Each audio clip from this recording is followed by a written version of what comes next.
ముద్దులీయవే సిగ్గునడిగిస్తా సిగ్గులెందుకే చీరనడిగొస్తా చిరదేనికే చీపురట్టుకొస్తా చీపురెందుకే దుమ్ము దులిపేస్తా పొద్దు కూకితే తెరగీత చొరక తెల్లవారితే కుక్క మీద మరక మంచ నీడలో మల్లెపూల పడక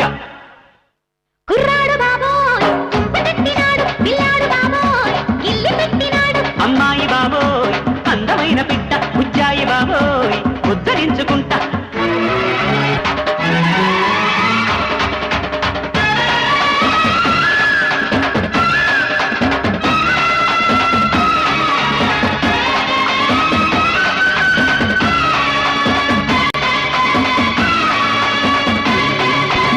ఆత్రమెందుకు అందం ఉంది కనుక అందమెందుకు చూపు ఉంది కనుక చూపు ఎందుకు చాటుకొస్తే చెబుతా చాటుకెందుకు వచ్చి చూడు చెబుతా ఏమి